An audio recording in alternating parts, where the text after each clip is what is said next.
Hello everybody, I'm a little behind on my reviews, and it feels like Hasbro releases new Marvel Legends on a weekly basis, so there's a lot to catch up on. So I thought today I'd start with the latest release from one of my favourite sublines, the Spider-Man animated series. This time it's another 2-pack featuring a rather odd combination of Daredevil and Hydro Man. If you're wondering why I think that's odd, well, whilst both of these characters did appear in the animated series, they didn't appear in the same episodes, so they never fought. There was never a Daredevil versus Hydro Man fight, so this is kind of strange. What would have made a lot more sense is to have Daredevil versus Tombstone, because both of those characters do appear in the same 2-part episode, actually one of the best in the entire series for my money, and that would have been a really great 2-pack. However, obviously there is another Tombstone figure on the market right now, and maybe they felt the timing just wasn't appropriate to have two Tombstones at one time. I don't know, one Tombstone too many perhaps. But that would have made a more logical release to my mind, whereas this seems a little bit unusual. But that said, let's kick off by taking a look at the packaging. Now, it is in that standard plastic-free cardboard packaging that we've come to know and love. I actually do really like this design. Particularly, it's the art style more than anything. I really love the artwork. This is original artwork, but it's very much in the style and the tone of the 90s Spidey animated series. Toy Biz used for their packaging in their toy line, which accompanied the animated series, which is absolutely fantastic. So this is lovely nostalgic stuff for me, and I've always really loved the design. I love the colours, I love the purple skyline, the cityscape in the background, and of course we've got a really dynamic image here of Daredevil fighting Hydro Man, which I think is great. You can put this on display and it looks really, really fun and colourful and action-packed, and yeah, it's largely text-free, so this looks great. Now, if we look at the side panel, we have this image here showing the two character billboards facing off against each other, which, you know, looks fine. However, if we flip it, this does emulate the VHS packaging that we used to see back in the 90s, which again, it definitely floats my boat. It brings back many happy memories. If you owned any of these videos at the time, it's kind of similar.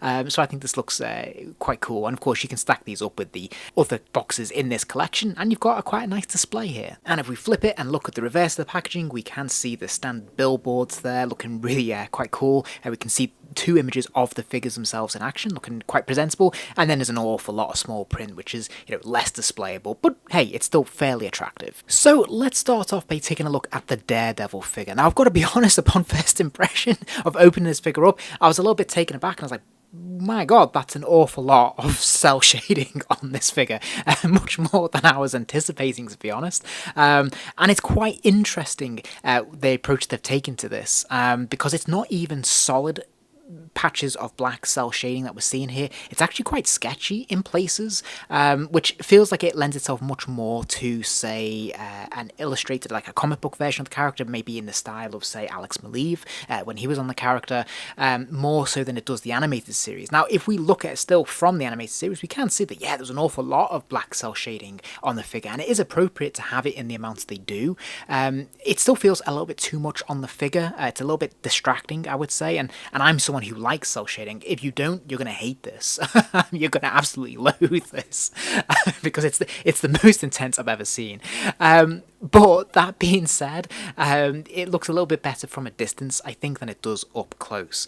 But it did take me by surprise. It just feels a little overdone for my preference, but it's still quite good, and I do still actually quite like it in a slightly different way. Now, in terms of the head sculpt, very cool. We actually get 2 heads with this figure. I think both of these sculpts are brand new. I could be mistaken. We've had an awful lot of Daredevil figures across the years, but this does feel to be new sculpts, and they both are great in terms of the sculpt, and I think they look fantastic, and I think they capture the spirit of the character. It's quite nice to have a more aggressive head as well, which is quite cool for your displays. Then if we take a look at the body, of course, again, we've noted the cell shading issue, so I won't go on about that anymore. But what you'll notice is that this is definitely utilising one of the Spider-Man bodies that we've seen in recent years, which has some of the better articulation in the upper torso, which is great. But I don't think we've ever seen this on a Daredevil figure before, so this feels new. If anything, I think this works better for a comic book version of the character, because he seems much more in proportion of what we'd see in the comics. From the animated series, weirdly enough, like that character is portrayed a little bit bulkier, so I'm not sure whether this thinner frame really works for Daredevil specifically from the animated series, if that makes sense. So in a weird way, some of the decisions they've made here work better for comic book version than the animated version of the character. That's my overall takeaway. The other very minor gripe that I have with the torso of this figure is the Daredevil logo, because this actually isn't sculpted into the chest, it's just been sort of painted around with the black markings, so it doesn't really have much depth or texture to it, which is disappointing. He does have some extra little pieces though, such as his belt and the place where he stores his billy club on the side of his leg there. Obviously these are additional pieces that have slid on over the main body, which is pretty good actually.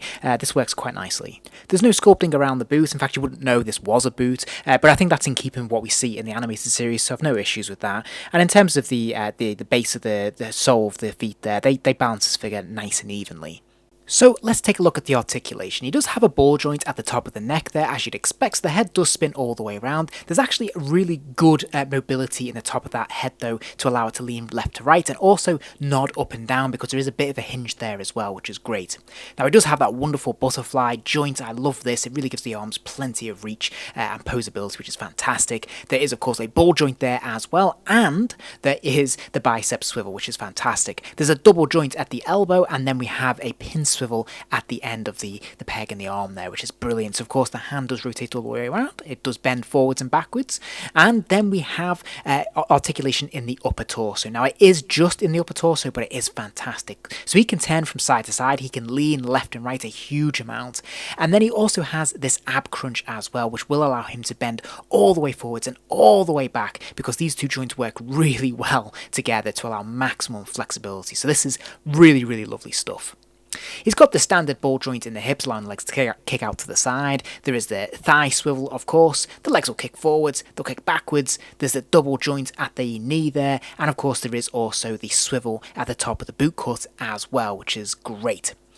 And then finally we have the ankle pivots as well, allowing that foot to hinge from side to side, well, hinge forwards and backwards, swivel from side to side, and of course we have the toe articulation as well. So there's an awful lot of articulation, many points in this one figure. Accessories wise, Hasbro have actually been pretty generous with Daredevil. He comes with an additional head, an additional 2 pairs of hands, so we've got some closed fists, we've got some open hands, and we also have his billy clubs. And of course, if you're getting the billy clubs, you're also getting this fantastic linking wire as well. Now this is a plastic tube, it hasn't got an actual bendy wire within it, but it is very flexible. Even though it's molded into this very wiry sort of shape, you can move this around into various different poses, as you can see here, and it looks really dramatic and really impressive. I'm actually super impressed with this, because I thought it might be a bit static, a little bit stiff and a bit limited, but actually not at all. This feels every inch as good as having a wire in here that you can manually pose. So I'm actually really delighted with this. Now those billy clubs of course are individual pieces, they will slide inside his pouch on his leg, as you can see here, and all in all this is a pretty good looking figure. I'm really pleased that we get 2 heads. We get the stoic sort of expressionless head, and then of course we also have that enraged fighting head as well, which is fantastic stuff. So I'm really pleased they thought this through. Could it have been improved in any way? Well, the only thing I can really think of is if they gave him a Matt Murdock head. That would have been really cool as well, but other than that, I'm really delighted with what we've got here. So for me personally, I'm going to give this figure a happy 4 stars. And I'll be honest, I was so close to giving this 5 stars because I think it's such a fantastic figure. But there's a couple of things holding me back. And one is that I'm not sure whether this really represents the animated series Daredevil. This doesn't make me think of that version of the character. It does make me think of a fantastic comic book version from maybe the 90s. That's what it puts me in mind of, which is just as good in my opinion. I love it. I think it's a great representation of that version of the character. That might just be me. But the other issue I think is the shading. Now, as much as I do like shading on my figures, this feels a little bit much. It would have been nice if they just toned it down a little bit. As I said, I like shading on my figure. It just feels a bit much here, and it was a bit surprising when I did open them up. But that being said, this is a really awesome figure. I can't really fault it beyond that, and they are very minor quibbles. So, moving on to Hydro Man, the first thing you're going to notice, of course, is that this is one of those translucent plastic figures, so he's in his water form, which is pretty cool because we have had Hydro Man figures in the past. But before we get onto that, let's have a look at this head sculpt and see what the likeness is like to what we see in the animated series. So Hydro Man makes a couple of appearances across a couple of episodes in the animated series, and when he's in his water form, his look is quite indistinct. Of course, he's made out of water, so there's not an awful lot of detail here. I wouldn't say that this is a great likeness for what we see on screen, but I do think it's actually a really good figure because we actually have a lot of details despite it being translucent plastic. So I'm not going to hold that against it. I think the figure itself is probably better than what we get on screen, although the blue is a much deeper blue than what we see on screen, whereas there it is obviously a much lighter blue. But for this figure, I actually don't mind. I think that works perfectly well, and I'm not going to split hairs. Now, I did mention that we've had a comic book version of Hydro Man before, so have they just reused the same figure? Well, yes and no. I think for the most part they've recycled the main torso and the legs, but the arms are new and the head sculpt is brand new. We can see quite clearly here that these are two very different versions of this character.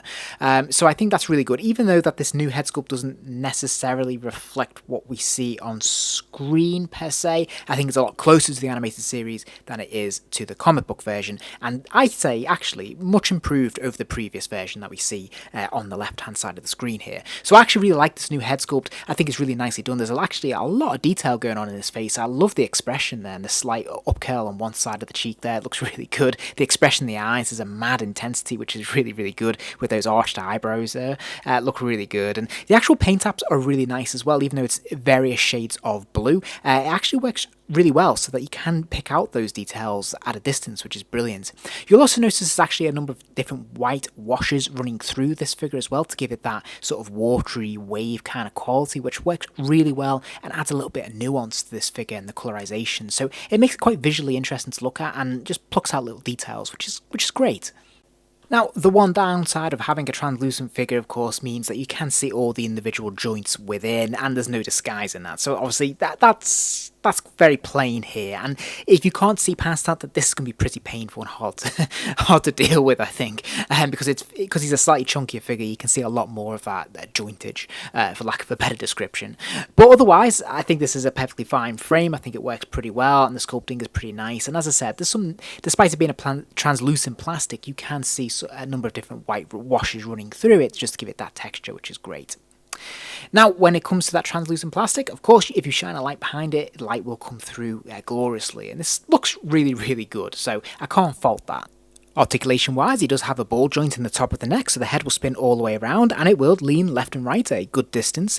Now, there is also a hinge in the neck that should allow the head to bend forwards and backwards a pretty good distance. However, I'm a little bit nervous about bending this. It feels like it might snap. He does have ball joints in the shoulders, so of course they will lift up and out. There's the complementary bicep swivel, there's the double joint in the elbow, and another pin swivel at the wrist there, allowing that peg to rotate all the way around and hinge forwards and backwards. There's a straight swivel at the waist, allowing him to move from side to side, and there is an ab crunch in the upper torso there, allowing him to bend forwards and backwards, but there's not actually a huge range of motion here as you might expect. He's got the ball joints in the hips, they'll kick out to the side, there's the thigh swivel, the legs will kick forwards, backwards, double jointed the knee, and then we have an ankle pivot there as well, so it will of course, swivel from side to side and hinge forwards and backwards. Again, not a huge range of motion as you might expect, but pretty decent. In terms of accessories, Hydro Man is a little bit more disappointing. He does have an additional pair of hands, so you can create a number of different looks with these, which is fine. And then he comes with the recycled wave effects to go on his feet. I think it's a shame they couldn't have come up with some more water accessories here, maybe some swappable arms. That would have been kind of cool, considering they already exist from the previous release. I think that would have been really good, actually. That would have made it really fun to have two very distinct different looks for this character. The water effects we do have are made of a very flexible rubber, and you just slide the legs and the feet into them, so it just kind of levels up. And they fit fairly snugly, to be fair. I wouldn't say they click into place, but they look pretty cool. And when you have them on display, there's actually some nice paint washes running through this to create that water effect, which I think is actually an improvement on what we got last time. This looks a little bit better, actually. So I think this works quite well. It does create the illusion that obviously he's sort of sprang up from a drain or something nearby, which is kind of cool. So that works. I just wish we had a little bit more. And that's all there is really to this figure. So for me, I'm happy to give this figure 3 stars. It's pretty decent. There's nothing actually wrong with it, but it doesn't really particularly impress either or do anything new or original. But I do really like that they have thought through some of the paint apps in terms of that whitewash. I do like the translucent effect, and it definitely is a new version of this character, which is pretty cool, and probably going to be worth it for long-term collectors like myself. Plus, we haven't had that many Hydra men in the Marvel Legends line across the years. I think this is probably the third one, I think. So, you know, it's not like we're inundated with variants. So I think this actually works pretty well. It feels like they could have thought this through, maybe given a few extra pieces that would have bumped this up to 4 stars. The articulation's fairly routine and basic, but it's perfectly serviceable, and it's a nice looking figure all in all. And before I wrap up for today, here's a quick scale comparison so you can see these two figures standing next to each other. So as you can see, the Daredevil is slighter of frame and fractionally smaller than the Hydra Man. The Hydra Man is slightly bulkier and a bit taller. Now, I'm not sure how these characters are supposed to scale against each other, but this looks broadly right to me. I don't have any issues with this in terms of scaling, and I think they look pretty cool together, actually. So all in all, a slightly odd set, very unexpected in terms of pairing these two characters together. There's definitely some real surprises in there for me in terms of like the way that they've added the cell shading to the Daredevil was, like I said, quite shocking initially. But a really cool figure. Despite that, I really love the Billy Club and how that works and the poses you're able to put him in. This articulation works really, really well for Daredevil, and he might just be amongst my favourite Marvel Legends Daredevils, just purely based on the actual figure frame and his articulation alone. I think he looks fantastic.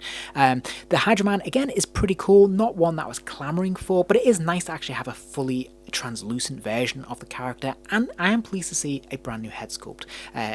Obviously, this could have been improved, as I talked about, but all in all, it's actually quite a fun set. If you enjoyed this video, please do give it a like, and remember to subscribe as there'll be plenty more videos soon.